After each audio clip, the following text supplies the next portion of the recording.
Hello and welcome to another edition of Video Games to the Max. I'm your host, Sean Garmer, and here with me, Mr. Mark Morrison. Howdy. And well, we are coming to you on Starfield launch day.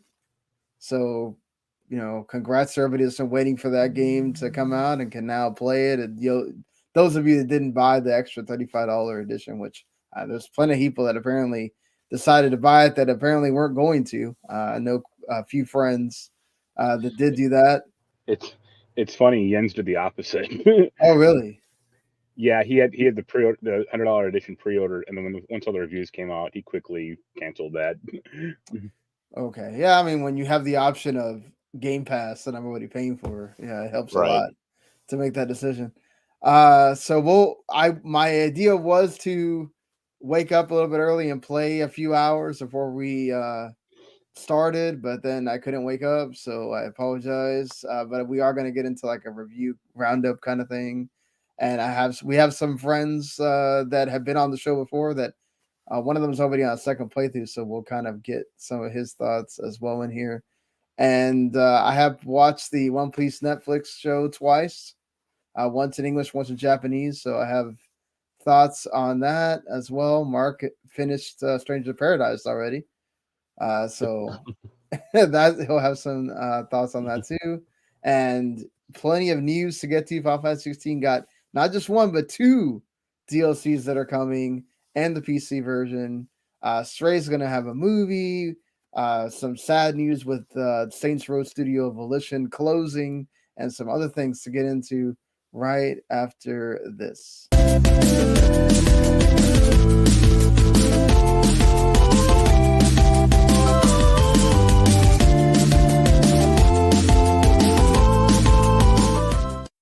You are listening to Video Games to the Max. And well, just so we can go ahead and get this out of the way, the housekeeping here. In case this is the first time listening or watching, or your 100th time, we do appreciate you. And thank you for tuning in. Whether you do that live on the Twitch channel, WTO Network, or on YouTube, WTO Network, or you watch on demand later, either way, it's always appreciated. And if you subscribe, follow, and everything else on the YouTube channel, you can get not only what we do here, but also, of course, Taught the Keiki, the anime show, which I may be showing up there to also talk about the One Piece Netflix show with a few other folks sometime in the future. And we also got the, of course, Rather Broadcasting folks, which the I know they're definitely going to do a TV party tonight on that.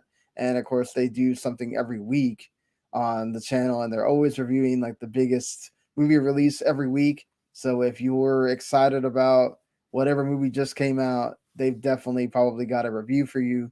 And just on the recent stuff that we've had here for them, they just did the Black Mirror season 6 review. They did the Gran Turismo review, which again, if you, I'm still intrigued about watching it because it's gotten way better reviews than I think anybody thought it was going to. So definitely things to check out there. And of course, you can listen with your ears as well on anything that we have podcast wise. That one you need to go search for each individual show. So Video Games to the Max is us, and everybody else just go find the name of the show, search for it on whatever podcast thing you use, and look for us there. So that being said, let's get into this, Mark.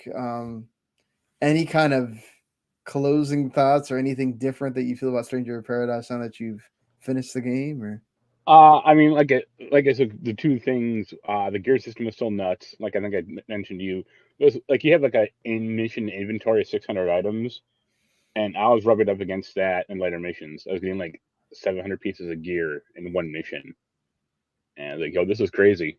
Like, and it's 98% of it is worthless, you know. wow, Uh, and I finished the game at like level 100, and then they're like, the game's like, oh, that's cool. Get to level 300 now. And the way to do that, honestly, is you have to like grind out this like one mission over and over, because it's yeah, like instead of like, oh, beat the boss or beat all the enemies or whatever, it's just, go find this one item in this level. and you can crank the difficulty up to like level 280 and just keep doing like 300 and then just keep doing it over and over, and you get massive amounts of skill points and gear for doing it. It's like, all right, this seems interesting. But good story, or an interesting story. I don't really know Final Fantasy 1 story at all. I don't know about you, but Well, it's Final Fantasy 1. So, yeah, you know, crystals and all that stuff. yeah. But Uh, yeah, I liked it. I wish Jens actually gave it a shot. He's dead set against Team Ninja now, so oh Lord, that's so silly. because I like Neo and he didn't like Neo 2 and other crap. So it's like, whatever. Wow, that's a first. Normally, I hear that you end up liking like both games most of the time. Yeah. That's kind of crazy. Me and him played the Ascent a little. That's like that cyberpunk dual joystick shooter game. Right. It's cool. He claimed it's like more impactful or more fun than Diablo 4. And I'm like, yo man, you are high. Wow. Like No, I can understand those people that have been playing some other one of these games that have been saying that they've been liking that more than Diablo 4 because of what happens after you play the main story. well, But the problem with Diablo 4 with him is he played like the boring melee class. So he's like, yeah, ranged combat in the Ascent is fun. And I was like, yeah, ranged combat in Diablo 4 is fun. You just picked the wrong fucking class. The one thing about that game, it has, I mean, I know it launched pretty shakily or had some bugs. It still does. Like, especially in co-op, where like, and y'all played it on PS5, I'm guessing. yeah, like it won't desync. I mean, actually, it was like pretty lag free, actually, which is rare for us. But like, stuff would be in the like, money would stay in his level, like as items that I already picked up, or Right. like the same thing happened because I was hosting the game, and the same thing happened when he hosted. Like there'd be an item on the ground that he already picked up, but it's still in my game, and I couldn't do shit with it.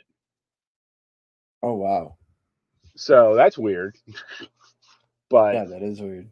other than that, it's a good game. It seemed fun. We only played like the first two missions, and like the levels are big. Like the second level, like you got like way lost, and we were like level 4 taking on level 14 guys. It's like I think we have stepped somewhere we're not supposed to, or you know.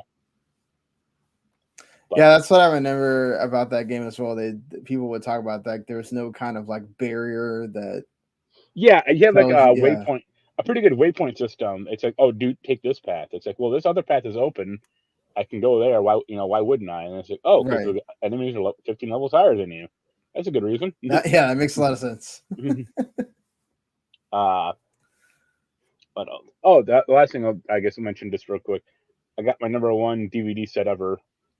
This big ass Power Ranger helmet full of DVDs. Wow. Anything noteworthy, I guess? It's the first 20 seasons of Power Rangers. Oh, okay. So, yeah. Yeah, I've only ever watched like the first, I think, couple Yeah, seasons probably when I like was a Mighty kid, Morphin, and that's about it. and some of I think it's Galaxy or whatever, the one where they go like in Lost, space. yeah, I mean they did one in space called In Space, and then they did a one called Lost Galaxy. But Yeah. it has, like I said, 20 seasons, and that's not all of them. I mean, because Oh no, yeah, it's kept going. It's crazy the amount of. Did you ever watch the Netflix like reunion thing? Yeah, I did. I actually just watched it pretty recently. It was good. I mean, they kind of had Yeah. to write around some people missing, but Yeah, it really sucked that Amy Jo Johnson didn't want to. I mean, I could Yeah. understand it, Well, I I think guess. she said she wasn't even approached. No, she was Yeah. asked, and she's Yeah. like, "Oh," I think she said like some kind of flippant answer, like, "Oh, I don't want to be a 50-year-old in spandex anymore." Yeah. And it's That's what like, it was. well, the other two guys said it was cool. Yeah, Like, but I think it's different for guys, though. Come on, we know right. that. I mean, You know. she could have just been in it, not as a Pink Ranger. I mean, she could have just been in it somehow, but Yeah, she it's could have fine. just made an appearance, like Yeah. you know.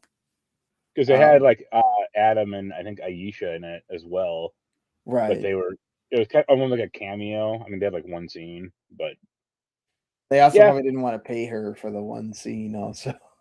right. So that's understandable, I I don't know. That guess. thing actually had like decent production values, like more than the shows. Yeah, I mean that's one thing as I'm reviewing another Netflix thing, uh, that's one thing I'll say. They do usually put at least decent production value. I think when you start comparing like the movies that they do to movies that appear in the theaters, I think that's where it kind of gets a little bit wonky or whatever. Yeah, But when they actually when it feels like the shows, they usually do pretty well. right. Uh, But yeah, how'd you like One Piece? One Piece was actually really good.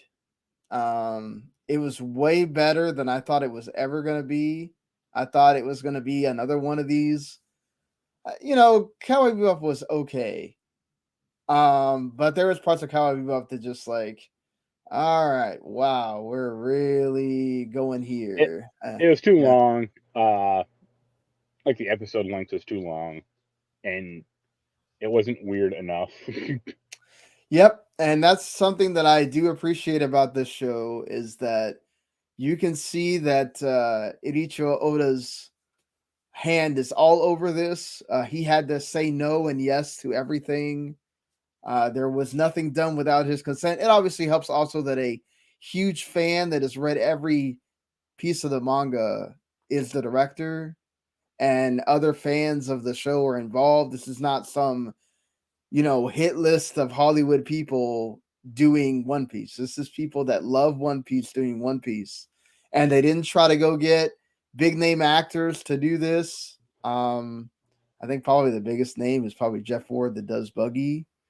And the main cast is a bunch of like younger actors, and they picked, to me, the best ones. I mean, Luffy is perfect.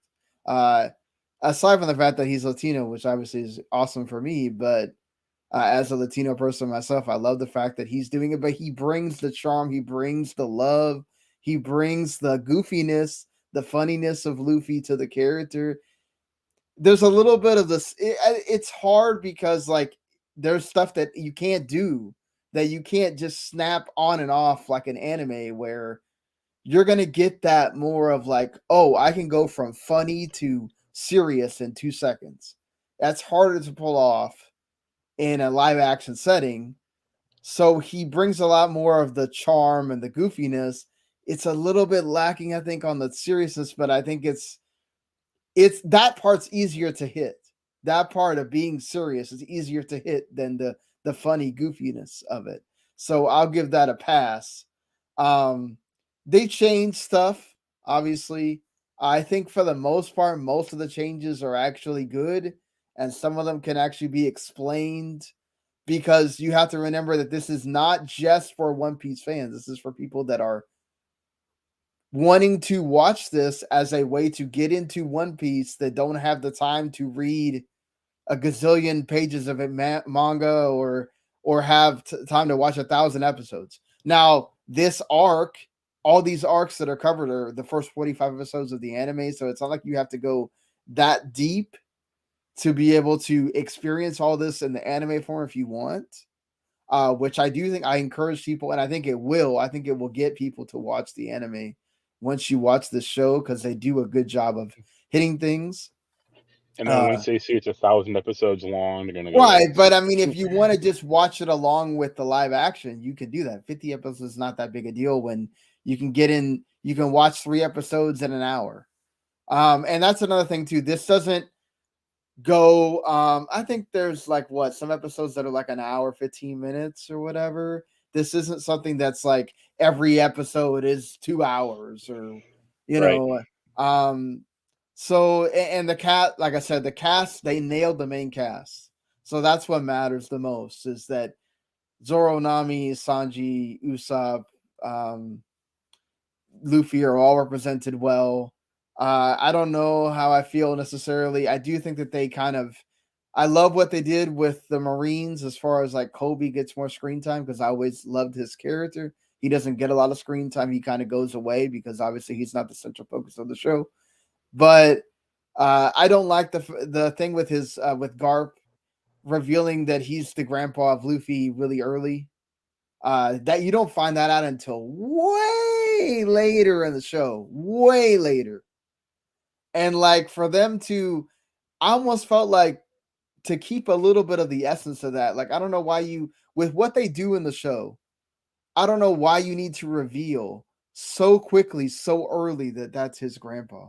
Like I think you could just do that in the last episode, and it has the same effect as it does revealing that in like episode 3, and then it kind of takes the luster out of the fact that he's not really a villain, but he's the guy chasing Luffy, you know? So it kind of bothered me. Like I really think they could have just done that in a different spot and it would have done a better job in that way. But the rest of the show is really good. The action is good for what it can be. Yeah. I think Luffy's stuff actually doesn't look as goofy as it could look. So that's actually a plus. Like it doesn't look as bad as I thought it would look the first time I ever saw it. I was like, oh wow, okay. This is sort of okay. And they don't like have him do the wind up every time, which is actually good because that's what makes it look bad. Is when he Right. has to do the full like wind up, go all the way back, and like when they just have him like do it here and there or whatever, it actually kind of looks okay. So and everybody's stuff else is like with swords and stuff that you know that you can do that well. So yeah, Well, for that, you like yeah, it, so that's good. I would tell you to go watch it I after. I have no Yeah, history with the franchise except for like the games. So yeah. See, but that's the thing. I think people that don't have any history with it that say, "Oh, I've heard this name. I've heard. I kind of like pirate stuff. Like, I think this is actually decent for people to go check out." yeah. So, that being said, I guess since you know I talked about it, let's talk some about Starfield and what people have been saying about it. It seems like the consensus is that the story is kind of lacking. But the fact that you can go and explore things and the like gameplay of it is really good. I don't like Well, the fact that it seems like people keep saying that it takes like 10 hours to get going, which yeah. that sounds like a JRPG to me. I know, but I'm saying and it's fine because it's on Game Pass, but I I don't know. I thought Yeah, it was really funny because I joked about this a few weeks ago that like I tweeted like, "Oh, it'll be funny when the reviews come out and Starfield gets like 6s out of 10s," right. and then it came out and it got 7 out of 10s, and I was like, "Well, I guess I was 1 point off." But I mean, the Yes. problem with the game is it could never live up to the even if it was somehow like the best game ever, it could never hope to live up to the hype.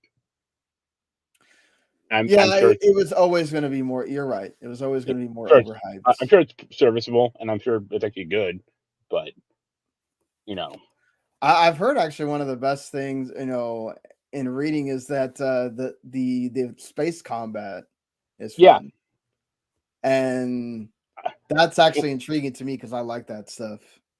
I've Uh, watched videos of the game, some of them. I think it's really weird that like okay, abandoned bases or like ship stuff, that's fine. But like you're running around these cities on planets and like still in a fucking spacesuit. It's like this seems odd, you know? Like everyone else is yeah, just like wearing like normal ass clothes and you're like running around like looking like some reject from NASA. It's like, okay. yeah. Like, why wouldn't you want to fit in more? I don't Well, know. have like a Like, casual outfit or yeah, that seems weird that they wouldn't. Especially with the way, you know, Bethesda is about like character creator and stuff like that. Like, why wouldn't you give people like an alternate outfit that you wear once you land? yeah, or Yeah, again, you make a good point. Like, okay, you have this really good character creator, but you're wearing a NASA helmet 99% of the time. So what does it matter? Yeah, it just you know, it's like I get it if you're gonna say, okay, there's some planets that are Yeah, toxic, that's what right? I was Like, saying. Yeah, yeah, like but okay, you're gonna say this planet is it's got gaseous air that could kill me. Okay, right. then sure, wear your NASA suit, right? But But yeah, when you're running around like the main cities, and everyone else is wearing like office outfits or futuristic clothing, and you're the only dumbass with a spacesuit. It's like what? But yeah, I mean, I'd like to play it, but I don't have a computer to run it, and I obviously don't have an Xbox either. So yeah, I'll be playing it this week. This is normally not my kind of game, so it'll be yeah, interesting I to bet. see how that goes. I mean, I'll just briefly mention it. That jackass from YouTube, like freaking out about the pronoun stuff. It's like, wow, you really have like nothing else going on in your life, do you? Or Like, I mean, come on, like yeah. really, like, do Well, I people think that? I thought it was really funny because I mean that happens like early on in the game, like character creator, and Yeah, he makes a rant like look, he's gonna have a fucking aneurysm, and then he proceeds to play the game for like 5 more hours, and it's like, wow, I can see you really cared about that. yeah, it does feel like the people that like love to explore things and find things, this Yeah, will be a game for you for sure. Um, it does. It seems like a lot of people are saying it feels a lot like No Man's Sky I from yeah. I've heard the other way. It feels a lot like the Outer Wild. Well, Outer Wild, okay. I mean, Not no no the other one, the Outer Outer World. Worlds, Yeah, yeah. I mean, well, that's also made by some of the same people. right. So, are people from that studio from Bethesda that kind of know? Um, so yeah, it feels like there's a lot of people that really enjoy it, but it also feels like yes, you like you said, the hype didn't deliver what people wanted, Right. But and it's not they yeah, it's it's not a a it's universal love. It's not right. Baldur's Gate 3, which also came out today on PS5, I should know. It's not the Baldur's Gate 3 love. It's not Sea of Stars love. It's not what was the other big game from this year already? That I Zelda, can't think of. Zelda. Tears of the Kingdom.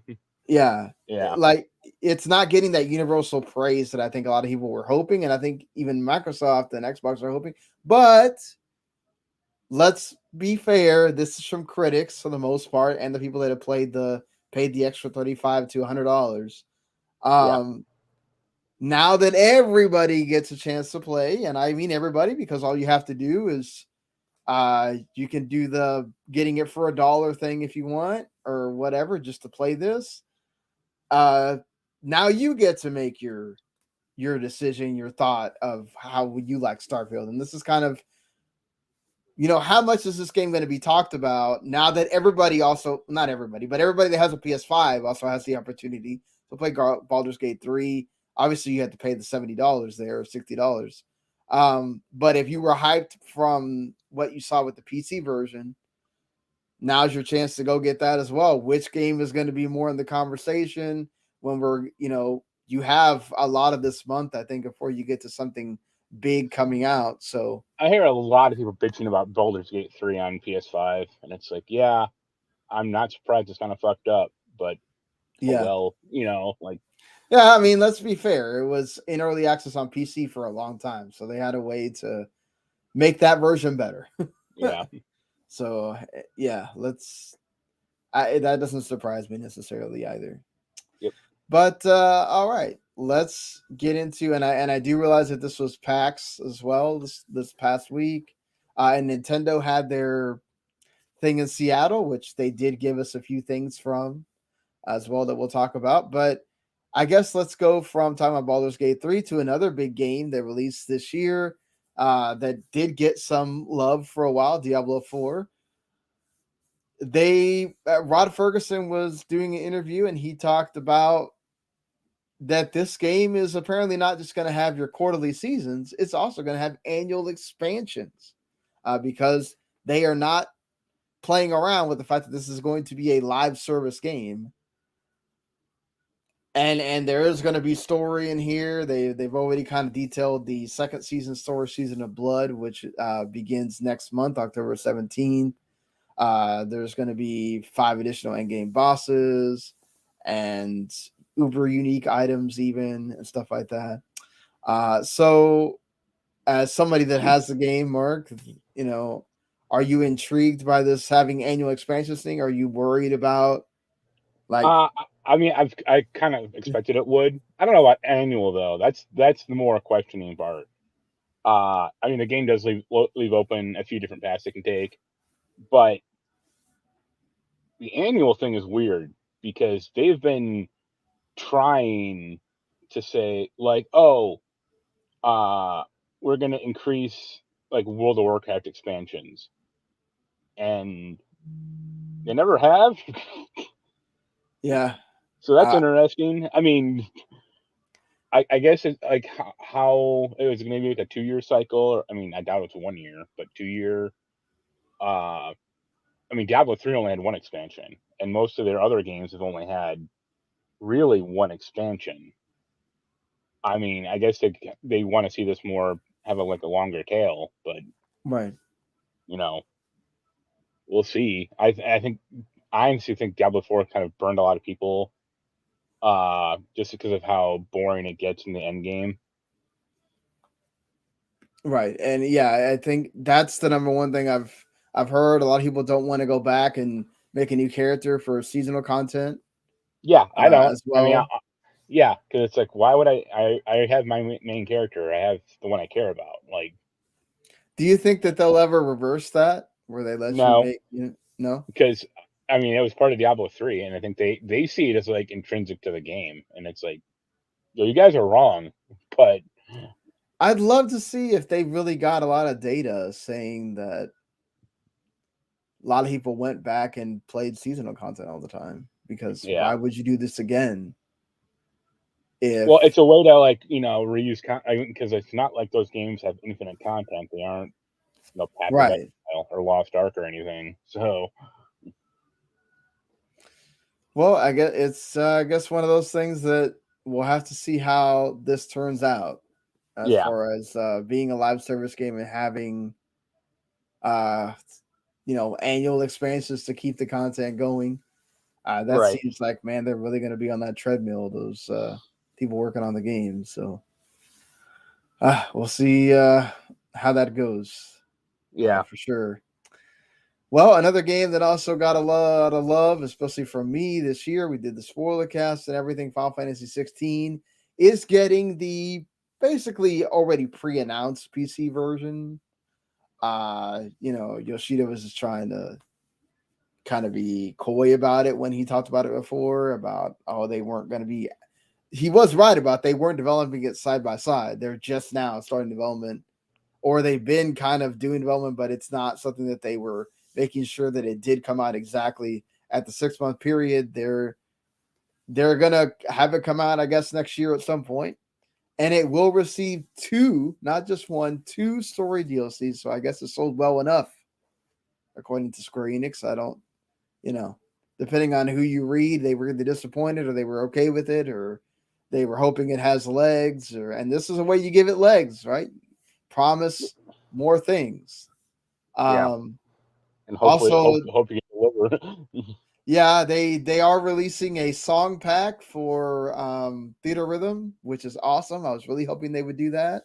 It looks like they got most of the really good music in there as well, 11 tracks. I wonder how much it takes for them to make these little characters and make them have to I guess have to work with other songs and stuff like that we're not getting like a FS16 like character pack with Clive and Jill and Torgal and all that. Because they did say they weren't going to release any more DLC. Then here's the DLC, but like, why not the characters with it? I wonder if that's more complicated or something. But or maybe they're trying to piecemeal that down the line as well. I don't know. But what helps that game continue to have legs also is obviously having more music that is Final Fantasy focused, because they are trying to divvy up that with music from other Square Enix games, which it works in a way, but Still no Parasite Eve. yeah, still no Parasite Eve. We'll see. I think they released some in one of the 3DS versions, if I'm not mistaken, but They I could could be get wrong. Mario RPG. That'd be pretty funny. Well, But maybe they only can on make a deal with Nintendo. only on the Switch version, not the Yeah, only PS4 one. exactly, only on the Switch version. I can see that happening. I can see that happening. Nintendo likes to have their exclusive stuff, so yeah, for sure. That's what I have that on is on the Switch, and I really haven't turned my Switch on in a while. Probably not till Super Mario Brothers Wonder comes out. I'll probably have a reason to turn that on again. So At some since point, I'll play Tears of the Kingdom, but yeah, I don't know if I'm gonna buy that or not. Maybe if it goes on that like Black Friday sale or something. But I don't want to pay $70 for a game that I might not enjoy, and then I pay the $70 for nothing. So yeah, that's my only problem with it. That thing that I mentioned with Theater Rhythm comes out November 4th. So it's like 2 months away. So if you've been jonesing to play some Final Fantasy 16 music, which that is a great soundtrack with Theater Rhythm, you'll be able to do that soon. Look, they have various avenues they can go down with the story DLC. I imagine that one of them has to be the Leviathan, the lost icon that they talk about and mention a few times. I feel like you can't not mention him and then not do DLC for him. and Uh, the other DLC will be about the dog. I feel like the other DLC might be like a bunch of prequel stories. Possibly. We'll The see. I'd origin of imagine Cactar. I'd imagine there's gonna be some. Yeah, I guess they could add Cactar in there. He's been used as a summon in some games, so Or Master Toneberry, or yeah, Master Tomeberry or that guy's a real fucker in Stranger Paradise. He can like one shot you. yes. When he shows up, it's like, holy shit, what do I do? Like, so yes, there's a lot of avenues they can go with that. So it'll be interesting to see what they do with the DLC for Final Fantasy 16 for sure. I know there's a few people that have been waiting for that PC version, so that's good that they're making it. Yeah, For I'm sure sure that there. won't have any issues. Yeah, I'm sure, right?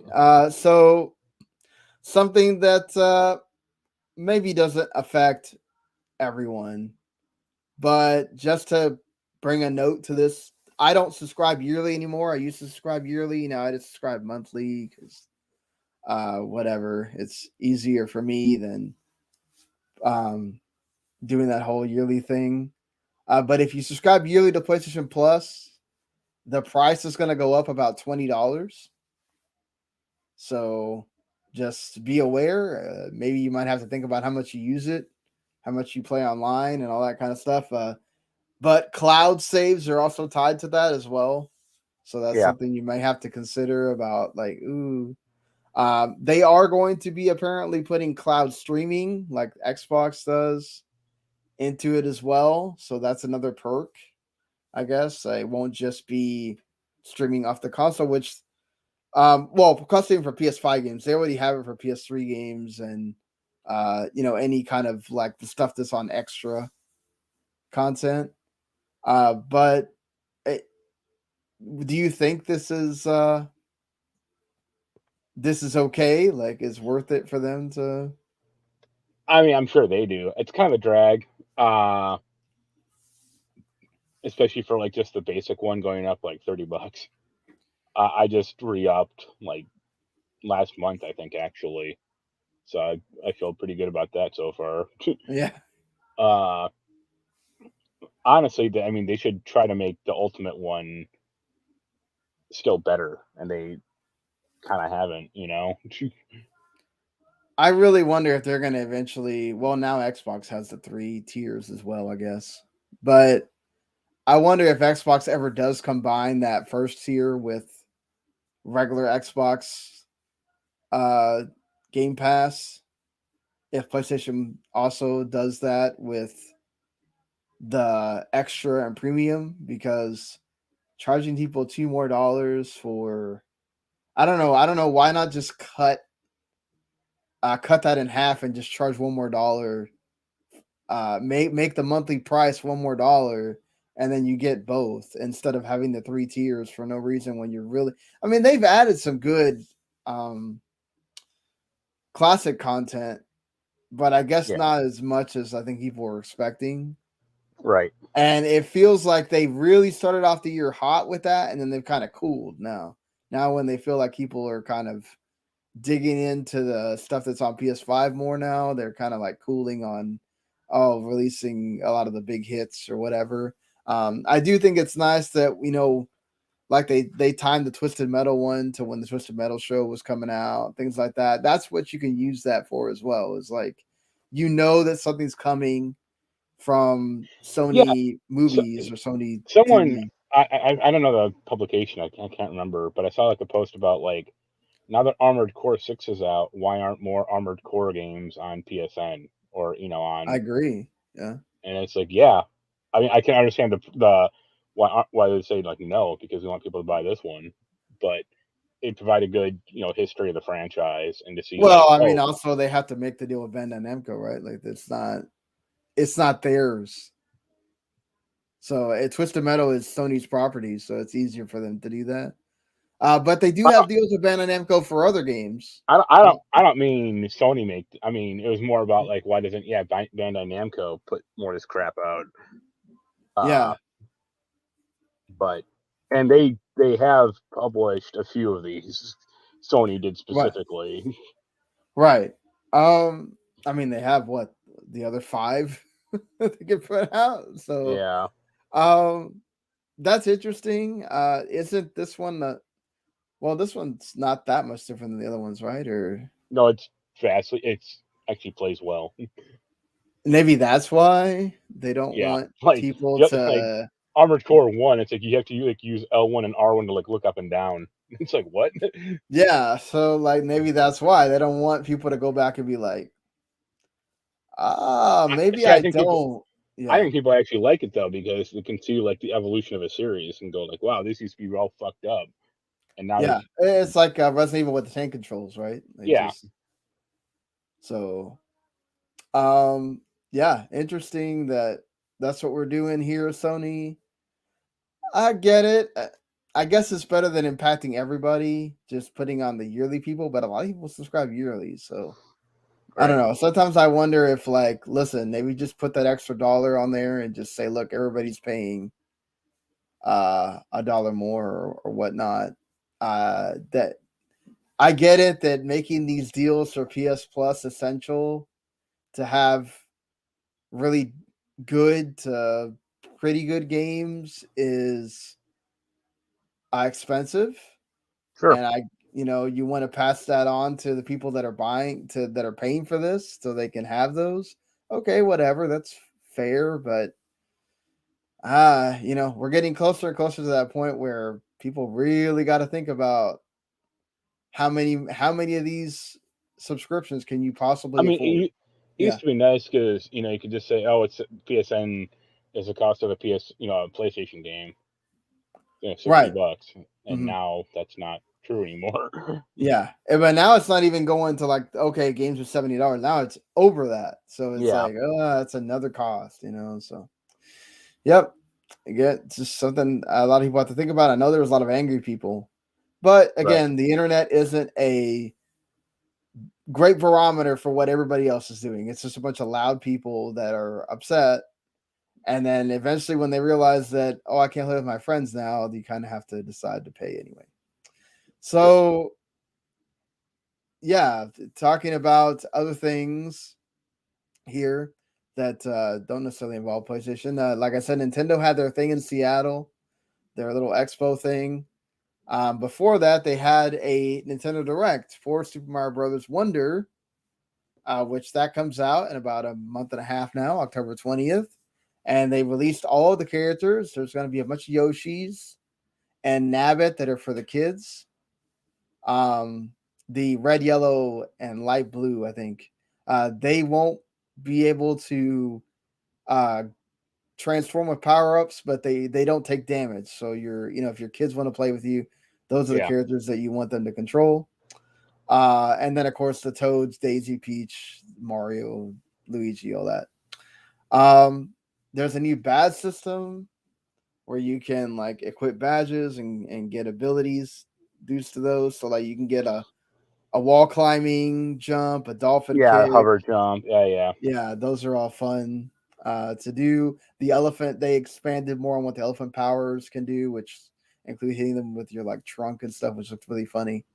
Yeah, I love that. And they also have like a bubble form and a drill form as well. So I love the creativity coming to this game. It looks really fun. I can't wait for it to come out.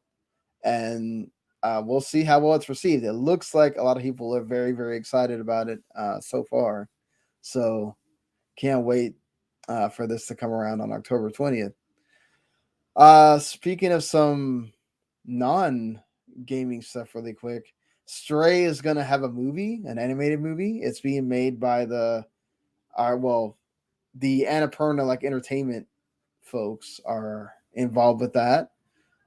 They're using a term called hope punk for it, which is interesting. They're kind of just trying to make sure they grab the themes of the game and translate that into the movie. Being animated obviously gives them the ability to do more than they could if they try to make it more like, I guess, CG or even live action. So that's positive, but I feel like this is going to wind up just like the game, overhyped and kind of okay. I mean, it's years off, so that's the thing, especially with all these strikes going on. Yeah, but I'm still think it's dumb that game was in the game of the year category for. I mean, people can like what they want, so. I know, but it was not this marvelous, fantastic game or whatever that it got overhyped for. But like most animal games. Well, that's true. Not wrong there. I think Animal Crossing is more about like. Well, I meant like when you're actually playing an animal, Yeah. Yeah, for the most part. Yeah, they're kind of like really good, but then this one just like, oh my god, we all love cats, so we gotta like hype this game up. And look, I love cats too, but I have a friend who's like obsessed with playing it, and she's obsessed with cats also. Yeah. And she has no game system, and then her computer sucks. Oh no. And she's like, what can I do? And I'm like, well, either buy a game system or, get a better computer, because that's the only option. It is streaming. Like, it does have like I guess you could. I guess you could get Game Pass now. No, because it's not PC streaming. Well, but you can stream on your phone if you wanted to. She's not going to play a game on her phone. Oh, okay. If she doesn't want to buy a console, but she's not going to play a game on her phone, then yeah, there's nothing you can do. Because they both play fine on PS Plus streaming and Xbox streaming. I played it on the PS Plus streaming; it worked fine. So that's not a very graphic intensive game that like I had to worry about lag or whatever. Yeah. But hey, to each their own. You don't want to, then don't. But that being said, there is a little bit of an effect from movies to video games, as the SAG-AFTRA union, that is also the one behind that Hollywood actors strike that's going on right now, and the writers strike. They are kind of in an impasse with game companies, especially Activision and Take-Two, over wages and getting AI protection, which obviously for games, AI is even bigger because it takes so much longer to make games, that they are trying really hard to push AI in certain things, so we can, I guess, try to get these games out faster and not have to have as many people on staff making the games and things like that. So they're wanting an 11% increase in wages for the voice actors and game performers. And right now, these companies are not budging on that. very much like the movie ones are not. Right. And yeah, they extended the contract so that it would go on till 2024 without an issue. But I don't know. Do you think they'll eventually get this worked out, or? I think games might have a bit more of a, there's some wiggle room there. I think like something like residuals is out of the question, at least for like game actors, because game developers don't even get residuals. So Yeah, I don't know if they're looking for that. I think that's also part of it too. Like you said, it's very hard for them to justify giving actors residuals when they can't even make sure the developers get residuals. but I mean, I Sometimes. think for like actors, they should kind of be paid what I wouldn't say what they want, but what their station is. If you're gonna get Yeah. Snoop Dogg or someone I feel like really well known to be in a game, you're gonna obviously pay him a lot more than some random, person. Right. I But do think that gaming is big enough to where they can ask sure, for the same amount of pay as you would give to voice actors for movies. yeah, Yeah, I mean, gaming's bigger than a lot of movies for that. sure, To yeah, be fair. Um, but again, the breakdowns of who gets paid what and how more important at sometimes those developers are to the game than some of the people that work on a movie set are. right, But we'll see how this all shakes out. I do think they eventually will come to some kind of agreement. I don't know that everybody's going to get what they want because that's usually what happens. I hope that it's somewhat fair, though. Unfortunately, I don't think they're going to get everything they want because that's just usually never happens like that. yeah, Especially with movies, they can just number one with games, they can just not they can just go grab, like you said, randoms, yeah, or like and have them be the voice actor. a bunch of British voice actors, they don't care.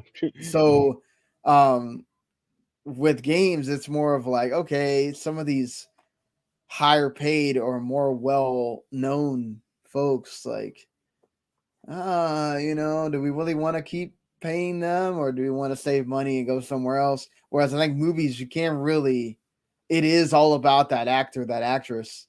Like that does matter eventually, you know. Yeah, Not everybody can do what they did with the One Piece crew where they had a lot of, kind of unknowns or whatever. There are movies that they're so high profile, you need to have the big name actors, and you need to have important writers as well. You can't just grab everybody from college and expect them to write some masterpiece and pay them whatever the hell you want to pay them.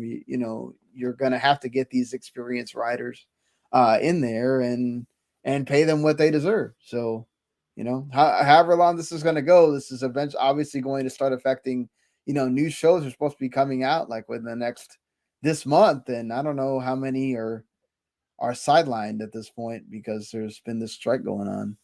I think they Not to said mention that like movies. they're ready to start like Last of Us season 2, like the day after the strike ends. It's like that's a Yeah, like they well, couldn't even start casting Abby or whatever because this is going on.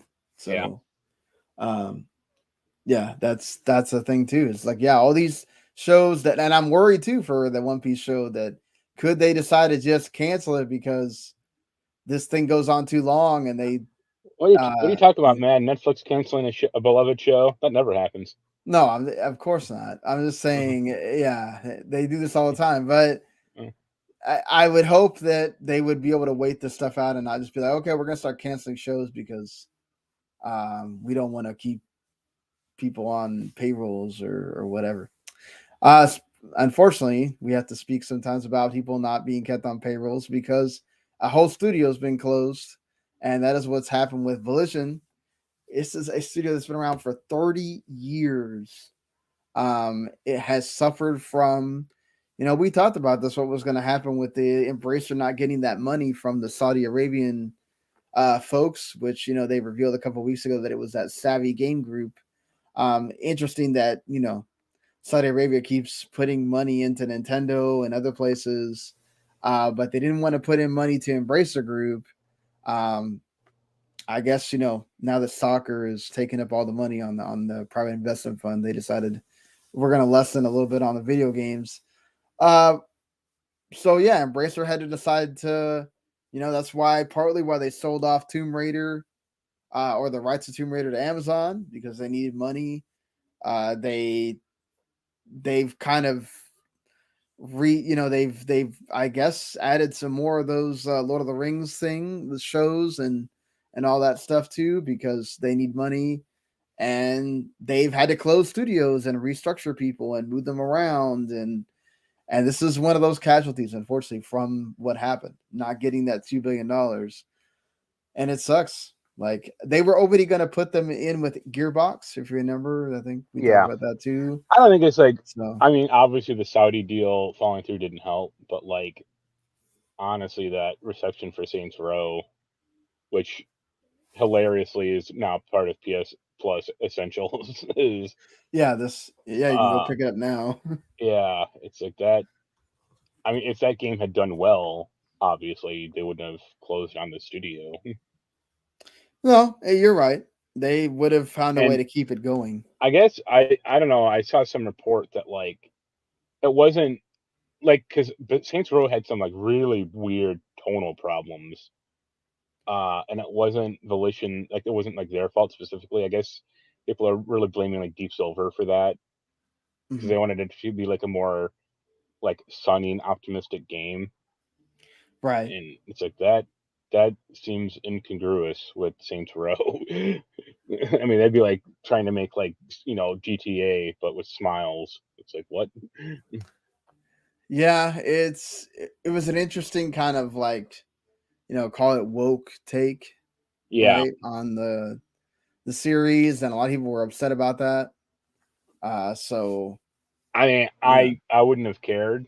I actually may download that PS Plus one just to see how it is, but like I know the game was like heavily fucked up from like gameplay perspective, like buggy, and it seemed like they didn't have enough time to finish it. yeah. Which is a shame. No, it really is. It sucks that this happened. I think So I mean that bad they put out like that one initial bad release about like, oh, we're closing on the studio to help Embracer. It's like what? Like fuck Embracer. Like yeah, like we forget about don't. the Yeah. studio. Uh Well, I I mean, mean, but Embracer owns them, so they can say whatever they want, right? I yeah, mean, I mean yeah. the first comment was clearly written by someone at Embracer, and then the second public comment was actually like the Volition one. Yeah. But like Embracer, like they want to be seen as like this AAA game, company or whatever. And it's like, yo, most of your games don't hit that mark at all. Not even like I Yep. mean, Saints Row, you can ignore that one, but like most of Yeah, their games are most of like their games hit mid in the tier like to like low tier. Yeah, like 6 to 7 Gollum or category if we're gonna go on yeah, reviews. Gollum or shit like that. I Was mean, that they do have is Daedalic part of Embracer? I don't. yeah, Okay. Yeah, that was terrible. they But they, they do have like their good games like Remnant 2 Dead Island or 2 now, right? I might say No, that's but up it that, did get that good reviews. We have to be fair to yeah. them. I mean, it's not like AAA like 95, perfect game or anything.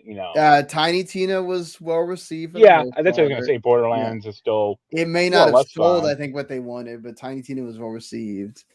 Yeah, Um, and that's the thing too, right? Is that because they have this kind of like middling, they really have never gotten out of that feeling of we used to be THQ. yeah, And of course, it doesn't help that the one of the main studios just named themselves THQ Nordic. right. But like, I don't know. It's never felt AAA to me. It's always felt Yeah, like AA. Like we're trying really hard to be AAA. We have the AAA games with the names on them, but we don't provide that type of quality. yeah. I And mean, yeah, it'd be nice if when that Tomb Raider game comes out, if that's it, or if they ever make a new Hitman. No, IO is No, independent. that's right. They don't Yeah, own Hitman at yeah, all. But Tomb Raider might be good, or uh, maybe that Alone in the Dark game when that comes out next year. But yeah. most of their franchises are like Destroy All Humans. It's like that was always a B tier franchise. Yeah. Or even like Darksiders. Like I like Darksiders 1 and 2. Third one Right. sucked. That's the one they made. And that franchise seems largely dormant now. Yeah, they got a lot of studios, and then they have, they do have, because they own Eidos Montreal. They have, Deus Ex. You mentioned the Tomb Raider. You have, they had the Lord of the Rings IP. Yeah. And there are some good games, and they're great games. In fact, they're even aren't they remastering the Shadows of Mordor I haven't and all heard that that, as but well? Legacy of Kain, even, which hasn't been seen in forever. So, yeah, if they could revive something and actually make it great, right? right. That I think would help them. But that's the problem, is like, for every Dead Island 2 that they get a lot of other ones that are like, all right, whatever. That's a sort of passable game that I can play when it's like $20 or Yeah. whatever. And unfortunately, that's when you kind of have that perception, it's hard to remove that from yourself. Right. Yeah, they keep coming out with hits, and their track record is not the greatest. No. So also, unfortunately, Mimi Games was closed. They just recently released, and I mean recently, the Shadow Gambit Curse Crew, Shadow Gambit 2. And they've been around for 12 years. They were closed as well. I mean, at least for them, it's more. They say it's kind of like burnout, or they don't want. Right. They're having, which is better than this other company shutting this fuck down. Right. No, I agree. It is better to stop while you're ahead and not sit there and keep doing something that you're not happy doing. Yeah. It takes a long time to develop a game. They are promising that they're going to keep, supporting Shadow Gambit, but we'll see how that goes. It sucks to They see think I these got some things. patch going and some Yeah. season or some content, which Right. I'm sure is already in the works before this all it could happen. So, yep, just gonna finish that. Yeah. Put it out. Yeah, for sure. And at least there is some promise with Vampire the Masquerade 2. This game has bounced around with so many different Yeah, companies. this game seems cursed. Paradox, like, they canned the developer because it had they looked at the game like I remember that they like doing this news story for this and going, wow, they just don't have much faith in this game, and they're just killing they just take out the developer, put it on some other developer, and then now all of a sudden they pulled it from Hardsuit Labs and they're doing it internally, and then now all of a sudden they're announcing that the Chinese Room, which are based in the UK, are doing it. They're the ones that did Everybody's Gone to Rapture, Esther, those kind of games. That's a very weird. Yeah, exactly. Very different kind of game to this. I don't know. I don't know. I feel like we're just gonna hear something more about them now Yeah. pulling the Chinese Room as well. I don't have a lot of faith about Right. this game coming. That's another example. I mean, it's not Embracer, but Vampire the Masquerade, the first one, wasn't like a AAA game. Right, And but it has a cult following. right, but then I think them positioning, Bloodlines 2 is going to be this like epic, huge game or vast, graphical intensive game and all the other crap. It's like, all right. I mean, You can try, but I'm not sure quite this franchise can support it, or Right. But yeah, Uh, Bloodlines 2 seems cursed. Like, remember that uh, sexual harassment stuff with the writer, and that he was vindicated, but he got shit canned from the game from it for it, and it's like, wow.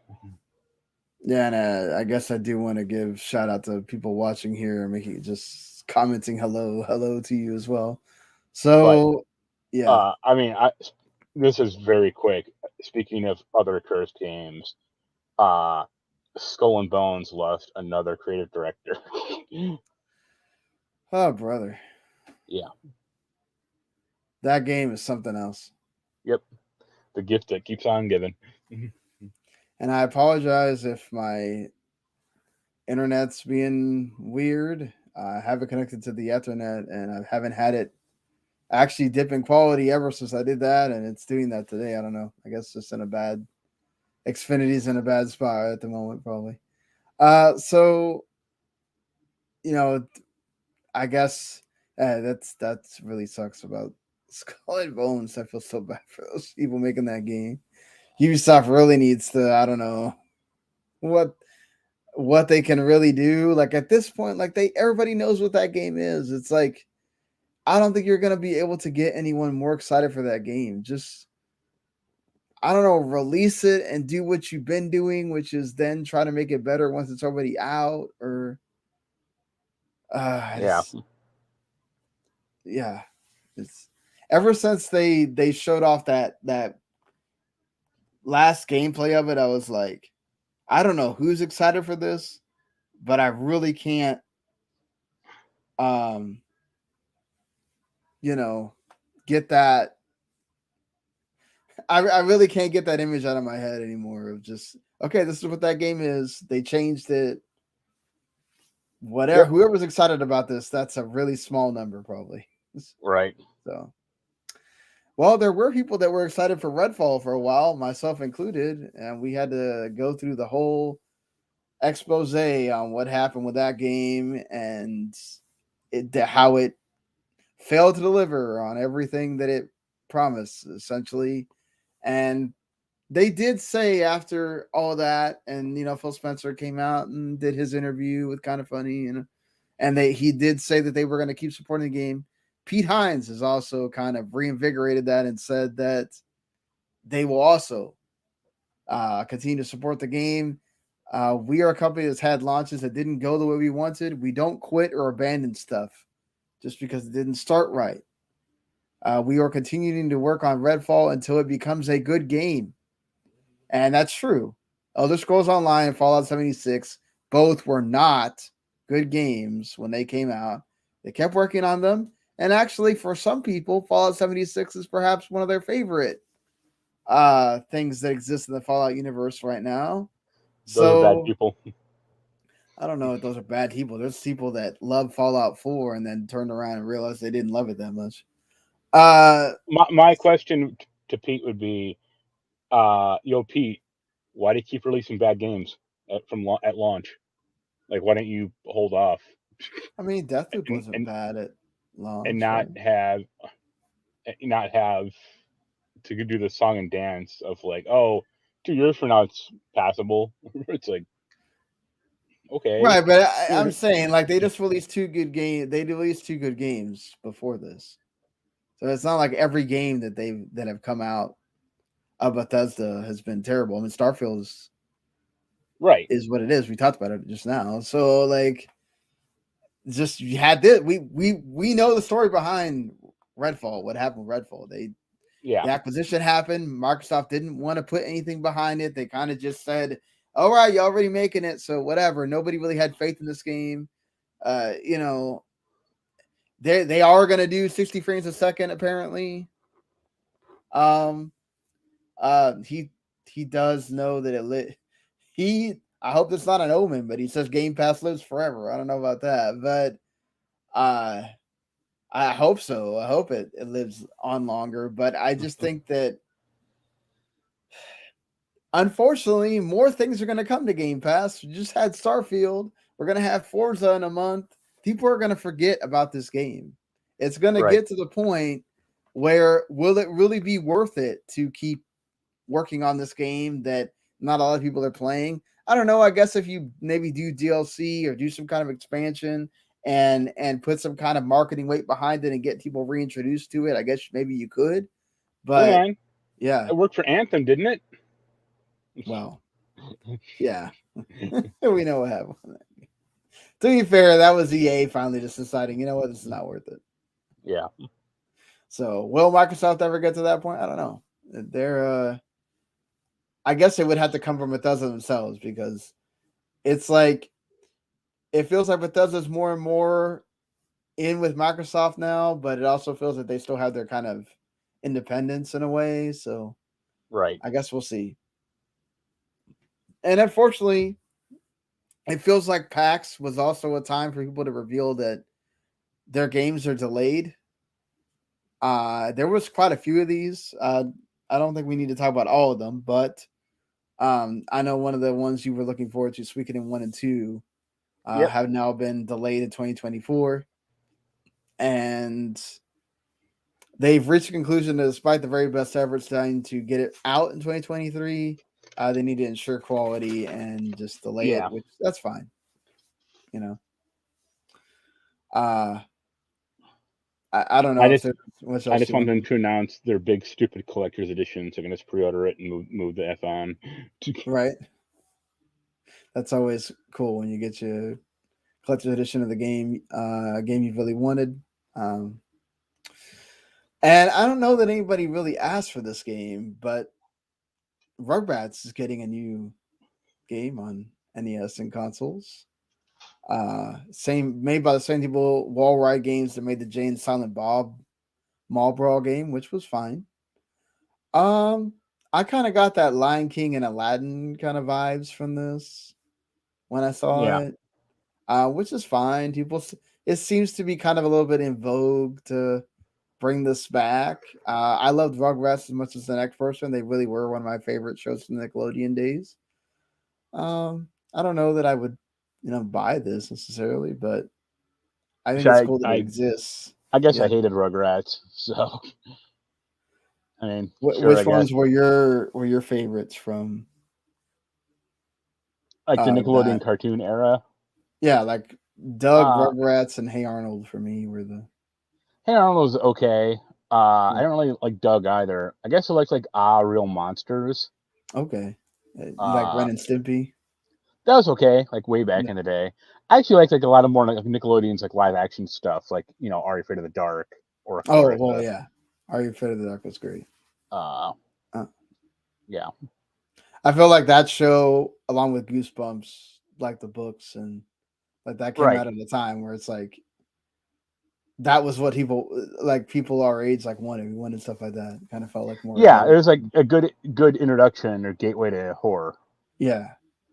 So, well, again, it's cool that this exists, and people, at some point it will come out, and hopefully people Yeah, can enjoy it that really want it. Yeah, I think that's it for this episode here. Like I said, I will have we'll have Starfield thoughts, having played it, for next week. Um, I'll also have thoughts on. I guess I might have to get to the point where I was in the beta. Hopefully not. Hopefully it saves my progress. I don't know. They didn't talk about that. The Ever Crisis game comes out tomorrow, yeah, officially. So I'll have, I guess, if I get any further than I was already at, I'll have thoughts on that. And yeah, NBA 2K24 will be out. So y'all folks that I know everybody waits for this every year. I know y'all are getting amped for this, for NBA 2K24. The season doesn't start, I think, for another month or so, but get ready. I'm sure this will be a huge game, as it always is. Faith Farm apparently has been getting a lot of good reviews. yep, So another one of those farming sims and all that stuff that people are excited about. Eternights has been on my radar for a while. That's the Persona sort of looking game that has dating elements or whatever. Might wind up playing that. Not sure. Myth Force looked decent as well. That comes out also on the 12th. So, and that Pixel Rift 95 game also looks cool. Wow, that Superman Bomberman R2 game like snuck up on everybody. I did not know that was coming out that quick. Okay. The first one was a decent launch game for the Switch. So I guess this is going to be okay too. I don't. Right. Yeah. And wow, the Crew Motorfest is coming already. Jesus. To the excitement of no one. Oh yeah, it's okay. I did not expect that. Also, that Pokemon Scarlet and Violet, the first DLC is coming as well this week, and Gumbrella, another one of those indie games that I've been kind of excited about, is coming to Switch and PC as well by Wednesday. So, lots of stuff. So if you're not into Starfield or Baldur's Gate, there's lots of stuff out there for you to go play.